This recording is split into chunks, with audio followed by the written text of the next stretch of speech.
சுகர்னால வலிப்பு வருமா? அப்போ அது உங்களுக்கு தெரியாதா?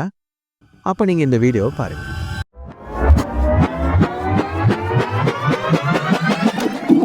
அந்த இடத்துல சேஃப் ஆயிடுறாங்க.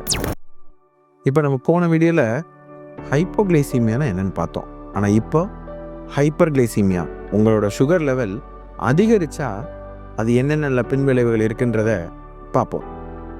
மொதல் விஷயம், இந்த சுகர் கூட இருக்குது அப்படின்றது உங்களோட இரத்தத்தில் பார்க்கும்போது ஒரு 200க்கு மேலே இருக்கணும். அப்படின்னு இருந்தால் கண்டிப்பாக நீங்கள் உங்களை சொல்கிறது சுகர் பேஷண்ட் சொல்லுவாங்க. ஆனால் நீங்கள் சுகர் பேஷண்ட் அப்படின்னு நீங்கள் உங்கள் மனசில் எடுத்து அதை கண்டிப்பாக பயப்படாதீங்க. சரி பண்ணக்கூடிய ஒரு தன்மை கொண்டது தான் இந்த சுகர் டிஸ்டர்பன்ஸ் ஆகிறது. ஸோ அது என்ன மாதிரிலாம் சிம்டம்ஸ் இருக்கும்? ஃபஸ்ட்டு, தாகம் நிறைய எடுக்கும், யூரின் நிறைய போவீங்க, பசி அதிகரிக்கும், சடனாக வெயிட் லாஸ் இருக்கும். ஸோ இதெல்லாம் இருந்துச்சுன்னா பயப்படாமல் உங்கள் மருத்துவரை போய் பார்த்து உங்கள் சுகர் லெவலை பாருங்கள். அவங்க என்ன பார்ப்பாங்கன்னா, ஃபஸ்ட்டு ஃபாஸ்டிங் அப்படின்னு வெறும் வயிற்றில் பார்க்குற சக்கரை, போஸ்ட்ப்ராண்டல் சாப்பிட்டு 2 மணி நேரம் கழிச்சு பார்க்க வேண்டிய சக்கரை, 3வது HbA1c.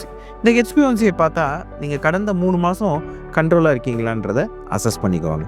ஸோ இதை 3ஐயும் பார்த்துட்டு உங்களுக்கு தேவையான ட்ரீட்மெண்ட்டை உடனே இனிஷியேட் பண்ணிட்டா உங்களுக்கு வரக்கூடிய பக்க விளைவுகளை தவிர்க்கலாம்.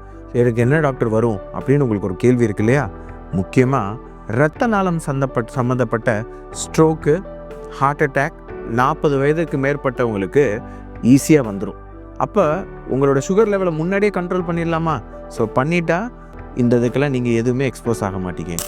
இந்த மாதிரி எமர்ஜென்சி மெடிசன் டிப்ஸை நீங்கள் தெரிஞ்சுக்கிறதுக்கு என்னோடய ஐடியா ஃபாலோ பண்ணுங்கள்.